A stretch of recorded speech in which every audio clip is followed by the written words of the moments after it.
Welcome to the Nonprofit Hero Factory, a weekly live video broadcast and podcast, where we'll be helping nonprofit leaders and innovators create more heroes for their cause and a better world for all of us. Da-ding! Hi, everybody. Welcome to the Nonprofit Hero Factory. As we do every week, we're going to try to extract some value from one of our guests on how to help you create more heroes for your cause, whether that's through storytelling, technology, fundraising. Well, all of them apply to each other, really, and the data behind all of that. Today, we've got Sybil Ackerman-Munson, who is the president of Do Your Good. With over 20 years of experience as a nonprofit professional and foundation advisor, Sybil taps into her vast experience and knowledge from working with donors whom she has helped to give away over $45 million in large and small donations, to offer you step-by-step guides through online courses, a podcast, and resources so that you could jump to the front of the line and waste no time in making a true and lasting positive contribution to the world on your terms. That's what Do Your Good is all about. When I asked her for her superpower, Sybil says she helps nonprofits hone their pitch to connect with donors at a high level. I'm excited to have her on the show. Sybil, welcome. I want to learn all about all of those things and get as much value as we can for our audience so that they can turn your concepts into action and create more heroes for their cause. Before we get into all of that, though, I just read your bio. Give us your pitch, if you will. What's your story? Why do you do what you do? Thanks so much for having me on. First of all, I'm just really happy to be here. And the reason I do what I do is I think the first thing is I can't help it. I come from a family of teachers. My parents are both academics. My brother's a professor. I love to teach and I love to share my knowledge. And so I have, like you said, over 2 decades of experience working both with nonprofits. And then in the last decade, it's been working for donors, getting pitched every single day by nonprofits. And I feel like it's my responsibility to then create courses and everything else to support nonprofits, to help them raise more money more effectively because of all the knowledge I've gained. So I can't help it but be a teacher. Awesome. I love it. I love what you're trying to do. I obviously have very similar goals, so I'm excited for our conversation today.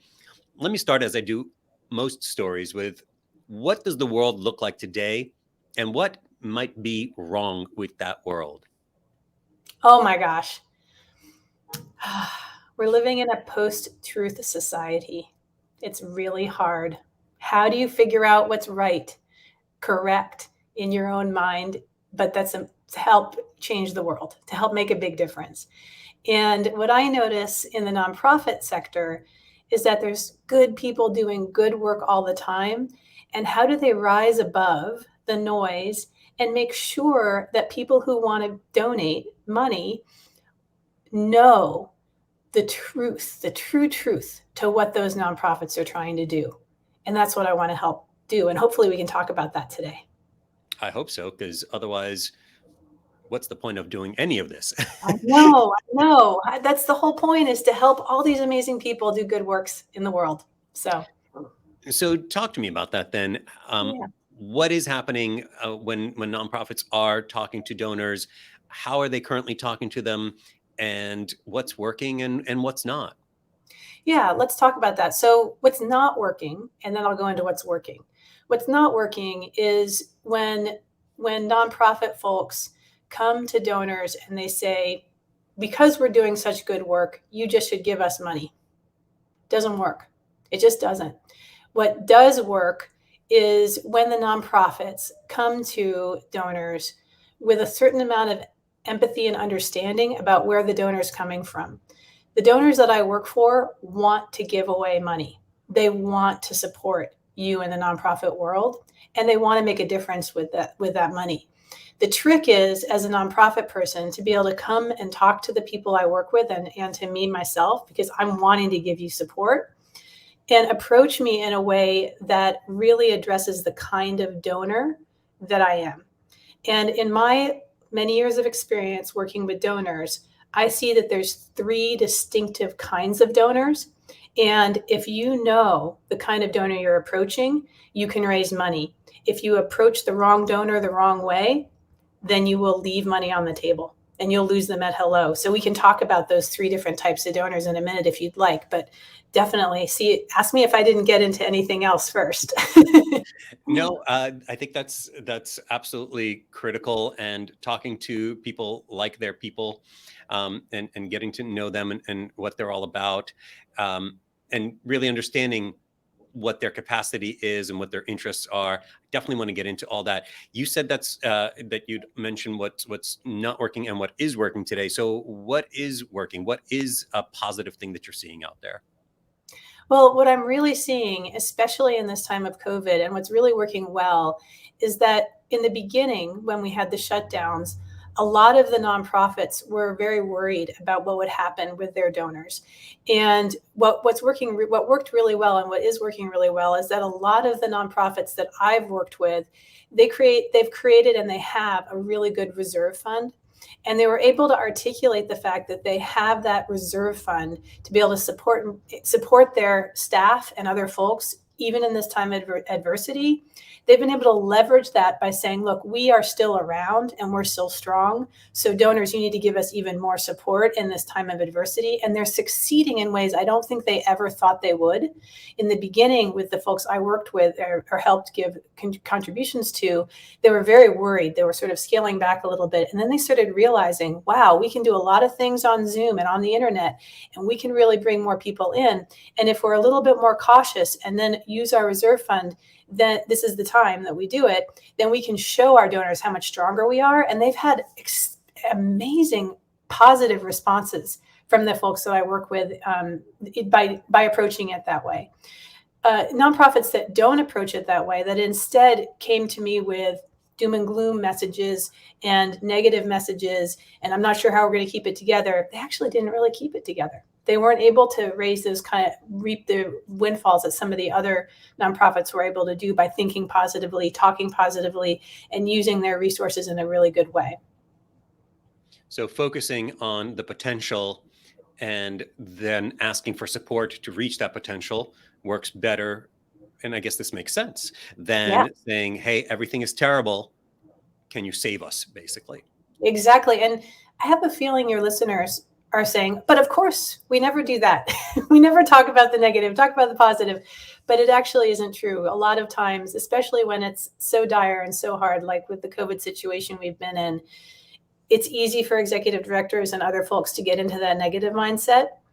And I just wanted to remind folks that doesn't work. But what has worked really well is when the nonprofits sort of leaned into their reserve fund, leaned into supporting their staff, and then said, okay, donors, you need to step up even more. And because of the way COVID happened, though, too, because the markets are doing pretty well, a lot of folks who do have wealth are able to give. And so they want to. That's the thing that's sort of an interesting thing. You'd think that it wouldn't happen that way, but a lot of the folks I work with are doing even better than they were before and want to give back even more. So like at the end of last year, I can't tell you how many of my clients called me up and said, Sybil, I've got more money to give away than I thought. Who should we give to now? You know, so nonprofits are in this really amazing place where if they position themselves right, they can really get a lot more money than they ever thought they would if they think positively and act proactively at this moment. We have a moment to seize with the markets doing really well, even though we're in a really challenging time, which is this weird juxtaposition, right? Yeah. And it's not normal. You'd think that everything would be going down, but that's not really true. My clients want to give you money. So, well, I'm sure that makes you a very popular person at nonprofit events. That's a whole nother story. So then let's talk about what is the problem with the way that nonprofits are approaching donors. And you did mention that you have 3 different types of donors that you like nonprofits to think about when they're talking to donors. But what's going on right now? Are you seeing from your perspective that organizations are treating everyone the same without really understanding what type of donor they might be? Is that what's happening? Yes. So I've seen this for the entire time I've worked with donors. And when I was a nonprofit person, I wish someone had told me about the 3 different kinds of donors. What happens is that nonprofits tend to think that they're in a competitive environment with other nonprofits that are doing similar things to what they're doing. And that's sort of where the mindset stays. And so a nonprofit will come to me and talk to me in a silo about an issue that they're working on or an important thing that they're working on.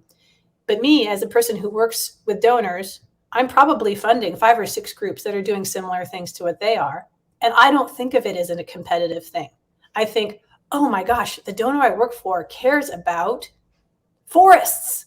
There's 8 groups working on forests. The market is booming. Let's give all those groups working on forests or climate change or houselessness money. And let's support them all to work together.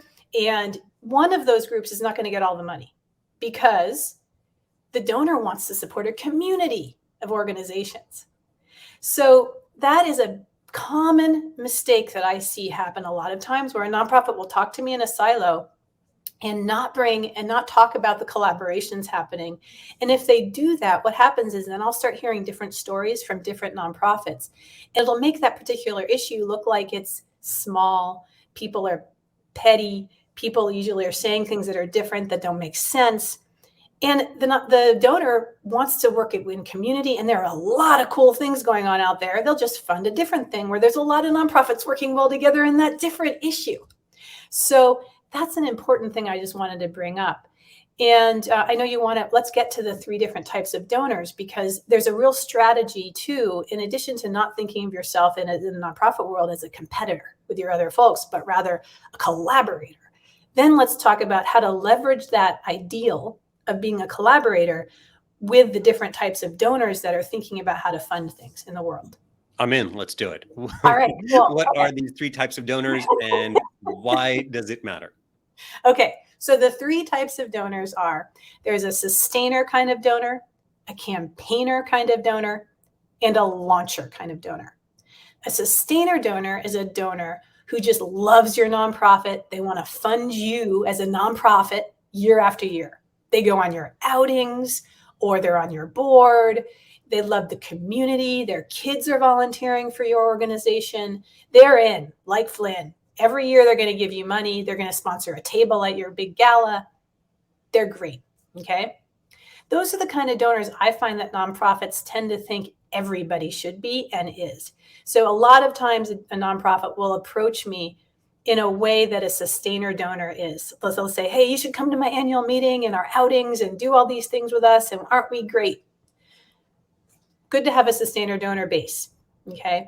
But there's 2 other kinds of donors that are equally important that you don't want to lose. The campaigner donor is a donor that cares more about an issue like houselessness or climate change than they do about your nonprofit. And nonprofits get over it. It's okay that they don't care about you as a nonprofit just because you're there. Like, that's okay. Be okay with that. Instead, say, oh my gosh, donor, you're a campaigner type of donor. You care about moving the needle on climate change or houselessness. My nonprofit works on that. And this is the project we're doing in that area. So give us money to do that project. And only talk to that campaigner donor about that project and how you're moving the needle on that project.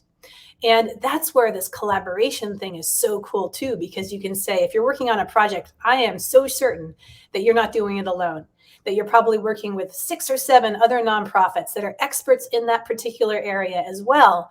But maybe you are really good at media. Maybe another partner that's trying to move the needle on climate change in your area is really good at grassroots organizing. Maybe another group you're working with is really good at the legal strategy. You name it. And so you talk to that campaigner donor about climate change and about how you're fitting this particular niche and you need money for this part. And then you bring up all the other groups, and then you maybe have a meeting with that donor. And then that donor says, oh, I've got friends that want to fund this too.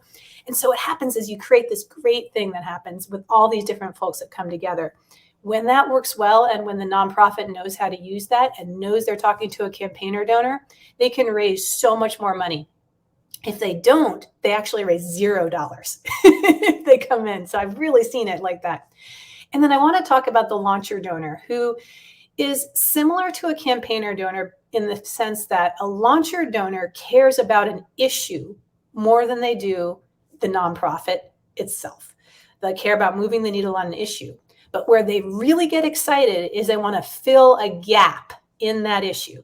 So they're like the venture capitalists of the for-profit world. What they want is they want to talk to the nonprofit about, okay, you're doing this, this, and this, but what's the thing that you don't have yet that you really need in order to move the needle?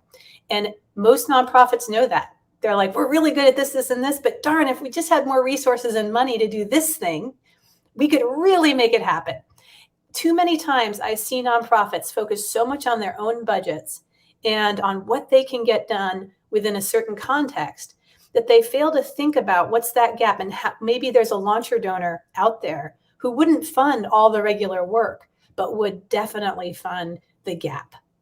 And you could fiscally sponsor it as a nonprofit. You know, you don't have to have it as part of your overall budget, but it could really help you then move the needle on all the other things that you're fundamentally doing at the nonprofit.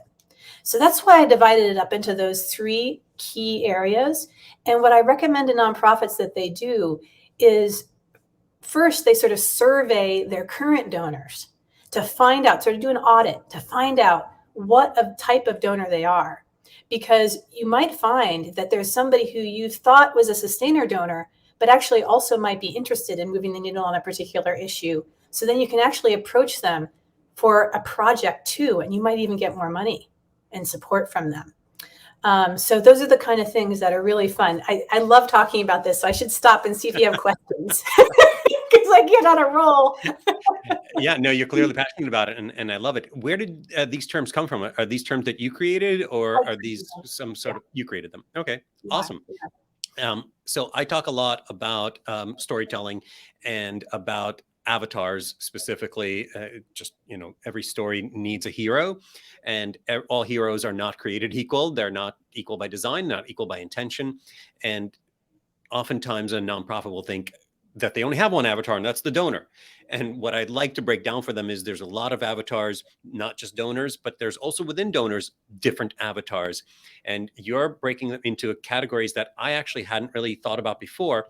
Although interestingly, I've had people on the show talking about some of these different avatars, including, you know, I've had a couple of episodes with Sarah Lee from New Story Charity and with Greg Harrell Edge from CoachArt, where they're talking about having funders that are interested in 10xing their mission. And when you're talking about launchers, when you're talking about the VC type in the nonprofit space, those are the folks that are excited by innovation, excited by creating something new that's going to change things, that's going to fill a void, as you said, or in startup language, 10x the results. So that's a really interesting avatar for me to think about and to talk to clients about. And I'm glad that it's coming up now. The campaigner is someone I hadn't thought about very much, but it makes sense, especially when you say it, because obviously you know what you're talking about. But that, you know, folks want to see organizations working together a lot of times. And I do see, like you said, there's this scarcity mindset that a lot of organizations have, where either they're going to give money to us or they're going to give money to someone else. So we've got to frame our story and we've got to just give our pitch that we are the only ones that can do this. And I do often come back to them and say, well, how are you different from every other organization that's doing it?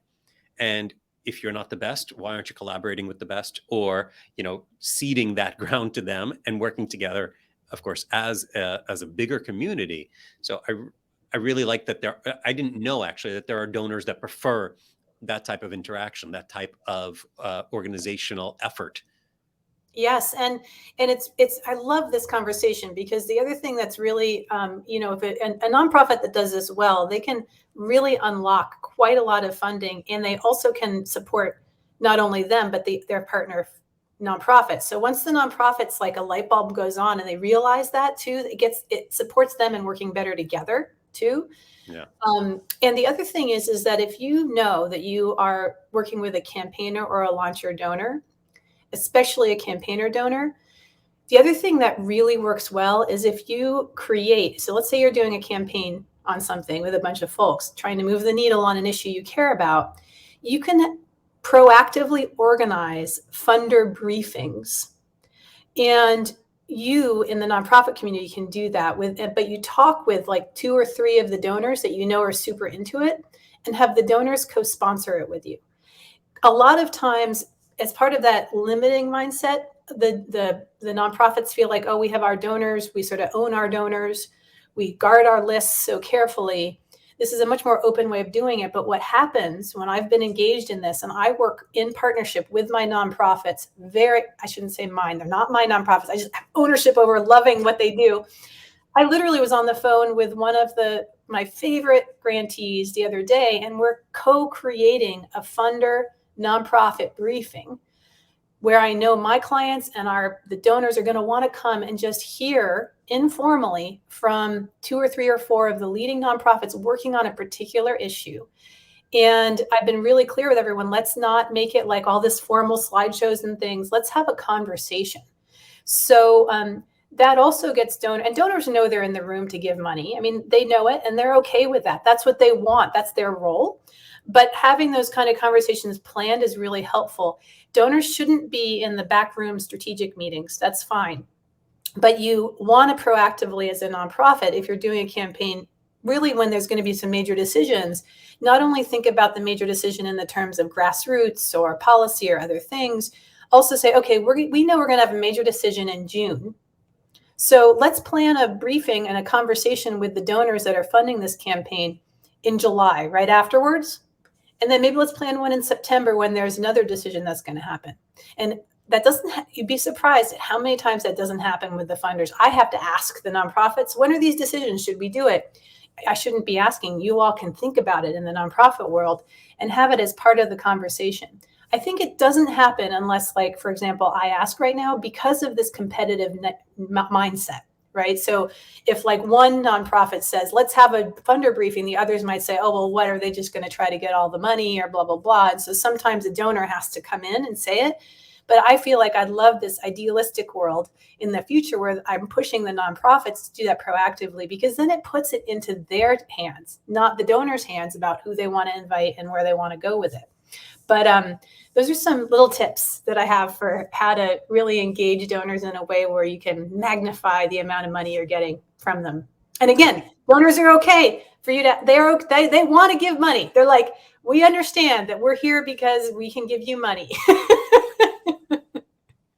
Right. Absolutely. And I like the concept of engaging with them and bringing them into the process, opening the curtain, right? Peeling back the curtain, whatever the expression is, and letting them see what's going on underneath and behind the scenes, how they're making decisions, and why.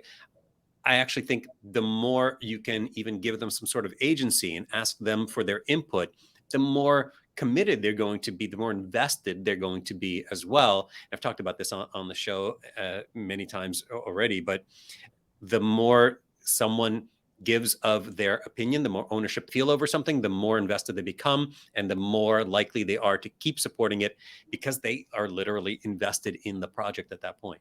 And Boris, I wanted to say something in addition to that, which is, this is where it matters if it's a sustainer, campaigner, or launcher. If it's a sustainer, what you just said is 110%. But let's add some flourish if it's a campaigner or a launcher. If it's a campaigner or a launcher, you also, those people who have money, if they're campaigners or launchers, oftentimes, but not always, they may actually have deep expertise in that particular issue. And they may have actually gotten wealthy from working on something like on climate change. Let's say there's plenty of nonprofits working on it, but there's also plenty of folks making money from innovative technologies that are based on renewable energy. And so you also might be able to tap not only that person's wealth, but that person's knowledge in helping move things forward. So that's what's also really cool, is there could be some partnerships there on the campaigner and launcher side that that could happen there. Yeah, and you're making them feel valued as more than just a source of money, but rather a source of expertise and direction and advice. Absolutely gets them fully invested in your work. So I love all of that. So how do we find out if someone is a donor or a campaigner or what was the first category? Sustainer, campaigner, launcher. Yeah, sustainer, campaigner, or launcher. Obviously they're not going to know what those, well, some might, but No, you don't the need ones to that work with you might. right. You don't need to use those words either. But you the general idea is there with the sustainer, campaigner, or launcher. The first thing that I recommend you do at a nonprofit is survey your current donors. And you might want to use different terminology, because I think if you're a nonprofit person, you're like, oh, I know that donor is probably a sustainer. They're on our board. They love our group. They just love what we do. This other one is always talking to me about this one particular issue. Oh, they're a campaigner. So let's just focus on that. And maybe there's 3 other nonprofits that we can have to meet with them, with us, and that kind of thing. But you want to survey your donors, either maybe through a simple thing like a Survey Monkey, or if you're somebody who's really close to your donors, your executive director, you can go talk to them and say, hey, what kind of donor do you think you are with us? Do you love us year after year? Are you just thinking you're going to keep giving us funding? Or is there a particular issue you care about? Or are there some gaps you're worried about filling? And so then what you should probably do in the background is tag those people as leaning more towards sustainer, more towards campaigner, or more towards launcher. That'll give you sort of some expertise and experience in being able to figure out what kind of donor you're talking to. The other thing that's good with is, like, for example, me, I don't only talk to one person in an organization. And so it's really important that everyone in your organization knows the kind of donor that they're talking to, because it really can go badly if, like, an executive director gets the person dialed, but then a staffer will start talking to the person like they're a sustainer donor when they actually just care about one issue, or vice versa. You want to be careful about that. So start getting used to sort of tagging your current donors in those 3 different categories. Once you get used to that, then when you start meeting new people that could potentially be prospective donors, you can talk to them. It's so not rocket science, right? So if you're talking to them, if you have a chance to really talk to them, you can say to them, so do you love what we do because you have a deep understanding and love for planting trees, or for watching birds, or for any issue that you like? We do those things. Do you like that? Do you want to be a part of our board? They'll be pretty clear with you pretty quick. They'll be like, nah, they'll either say, yes, we love that, or no, I just care about this one particular piece. I'm attracted to you because you are working on X. That is an indication that they're a campaigner kind of donor. And then you can keep digging in and say, well, here are the things we do. Here are the gaps that I see need to be filled. And if they seem to gravitate towards those gaps, they're more of a launcher donor. And so you can really start exploring those things through conversation. You don't need to say, are you a sustainer, campaigner, or launcher? They won't know that, but you can talk to them and tease it out. And that helps you then figure out how to have real conversations with them for the future. So just getting in the habit first by looking at your own donors, and then translating that into more of like your future looks for other donors. You can also do that with I love your, Boris, when you talk about avatars. So if you're doing online work or other things like that, you can do quizzes, or you can do special outreach email line, inquiries where you can ask questions that will get a donor to answer it in a way that will link them in more as a sustainer, campaigner, or launcher. I actually am experimenting with that with my business right now to track donors and see, are you a sustainer, campaigner, or launcher? And I've created a little quiz on that.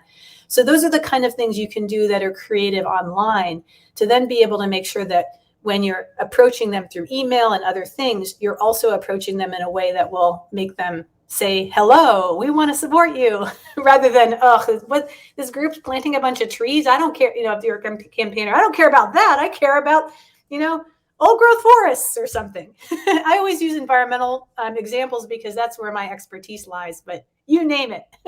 Absolutely. So we're ultimately talking about gathering information and data, really, but in a qualitative way in a lot of ways. So surveys are wonderful, and I'm a big advocate of surveys. One of the most powerful things you could have on a survey, though, is this open-ended question. Why do you love what we do? What is it about our work, right? So you can say, are you most interested in this, or this, or rank our 3? But you could also just, in addition to that, ask an open-ended question to get their input, not just their feedback. So surveys are great for feedback, but you could get input as well, because that might open you up to realizing something you didn't know about this particular donor, or about the work you're doing in general and how it resonates with people. And even If you're collecting stories, which talk to me anytime about collecting stories and using them properly, but then you have the language that they use so that you can turn around and use it with more donors just like them, and you could communicate with them more clearly. So you're preaching to the choir here. I love This everything is so much fun. Love it. So, okay, we are now going to segment our donors. We're going to put them into 3 categories of the sustainer, the campaigner, and the launcher. I'm glancing back at my notes because I want to get this right. We are now asking them what it is that they love about our work, and how we can then segment them. And it might be through fun interactive quizzes. Absolutely. I've deployed those for a few organizations, and it gives you so much data, and people don't realize they're giving you data. They're not giving you anything too personal or too private that they wouldn't want to, of course. But you can then really use that and put that back into your database. As you're saying, tag people. We have the concept in databases of taxonomy, which is different types of labels you could put on folks. But definitely you do want to track that kind of interest over time, especially so that if you do have a transition between people, who one person's talking to the donor one time, one person's talking another time. I've had customer service experience where they don't realize who I am from one point to the next, and that's frustrating. I could only imagine if I'm giving money to a nonprofit and that happens to me, how disconnected I'm going to feel, right? How impersonal and alienated I'm going to feel. Oh, you don't even know who you're talking to. Yeah, especially, Boris, if there's an executive director transition and then the new either interim or the new ED is approaching everyone from scratch. You could, as a board, you should be worried about that, because you could just, a lot of money could be lost in that transition if you're not seamless in terms of knowing, helping the next person come into the scene, talking to the donors in a way that you know that they want to be discussing the issues. So what, I guess, what should nonprofits do if they're not already segmenting? How do they get into this? Where should they get started? We talked about surveys. What else could they be doing to get into this mindset? And actually, I think I'm gonna ask for some calls to action from you, and I think you've got a great suggestion for folks. But I'm also going to add in, I think in this episode, I'm going to link to my avatar worksheet, because I think this could be perfectly laid out on there as well to get into what you're talking about. But where should organizations begin if they haven't done it yet? Should they go through their entire database and send everybody a survey, or is that too cold? What should they do? Well, I think that they might want to send everybody a survey. I think that would be really helpful for them. It depends, though, on the nonprofit. There's so many different kinds of nonprofits. It could be that the executive director of a nonprofit is listening to this right now, and they're like, oh, well, I have like 10 top donors. I really need to hone in with them. That would mean coffees with them again, or they might even know them well enough where they can actually go into their database and tag. To me, the most important thing is in your ultimate database, you have your donors tagged about one of those 3. And so doing a survey and writing it in a way that works for you and your donors is key, just as long as you have in the back of your head the differences between the 3. So that's, I think, really important. And Boris, I'm happy to talk to you offline more about your avatar worksheet and how maybe we can work this into that to support your folks in having them think more about that. The other thing that, and we'll talk about this later too if you'd like, but I also have started a little mini course series called Be Real. It's a little bit higher level, but it's to help you as a nonprofit person really work through. There's 4 different mini courses, and I talk a lot about how to think through these 3 different type of donors, and that way you can address it even more. But the number one thing, I think, is to really get to know your donors in terms of if they're one of those 3. And I can tell you that it doesn't, almost none of even the grantees that I give to really have that segmented. They're lucky. The ones that are really good fundraisers are lucky because the executive directors naturally know that. But there's just a whole bunch of things there. When, for example, if you're a sustainer donor, if you know you have a sustainer donor, sometimes they're so hooked into your group, you can have the development director do most of the outreach to them. Versus if it's a campaigner donor, you as the executive director or the campaign director needs to be meeting with that campaigner. The development director, that's bad news. Don't do that. And I love development directors, but they're not the one the campaigner wants to talk to, campaigner donor. There's all of these tricks and tools and important things to think about as you tag them there. So Boris, let's work more on that together, because I just want to share. I would love to. That sounds fantastic. And I am going to link to your course, the Be Real mini course, so that anyone who is listening and wants to take action can sign up and get started with you on that. Any other calls to action? Is there any way that folks should follow you or get in touch with you if they're Please, interested? yeah. So my business is called Do Your Good, for obvious reasons, and you can get on my website at www.doyourgood.com. But I'm also on Instagram and Facebook under Do Your Good. And I also have my own weekly podcast, and that's under Do Your Good, and it's streaming on all the regular channels. And you can type in my name too, Sybil Ackerman-Munson, to find it as well. But on my website, I've got everything there. And I also have information there for donors. I have mini courses for donors, but as well, like how to think about project funding, how to decide what kind of donor you are, how to fund collaborations. I have templates on how to think through, for nonprofits and donors, to think through good funding budget templates, all kinds of things like that. I think nonprofits would get a lot out of those things too, even though they're geared more towards donors. But I also have stuff just for you in the nonprofit world. Awesome. It sounds like a great resource. I will check it out as well, because I'm always interested to see what other folks are doing, and maybe there is some great opportunity for collaboration. I know there is. I was binge watching your podcast, and you have such great advice for folks. I was talking to myself while I was listening. I'm like, oh, and your guests, I'm like, yeah, they're right. Yeah. So everybody who's listening to this, keep listening to Boris's podcast, because he has got it all down. Thank you so much, Sybil. Thank you for joining us today. Thank you for all the value that you've shared with our viewers and listeners to this show. I really appreciate everything you're doing out there to help nonprofits, similar to my own mission, activate more heroes for their cause. Great. Thank you for having me. I really appreciate it. And thank you, everybody, for joining us today. I hope you enjoyed listening to my conversation with Sybil Ackerman-Munson. And I hope you will tune in again next week. And if you do like what you are watching or listening, please go and give us a quick review, a rating on any of your favorite podcast platforms, because that's how more people discover us and more people get this kind of valuable insights from guests like ours today. Thank you, of course, for doing everything you do to make the world a better place. And we'll see you next time. Thank you all for watching and listening to the Nonprofit Hero Factory. We hope this episode has given you some ideas and strategies for creating more heroes for your cause and a better world for all of us. Please be sure to subscribe to this show on YouTube, Facebook, iTunes, Spotify, or your favorite podcast platform. And let us know what you think by leaving a review.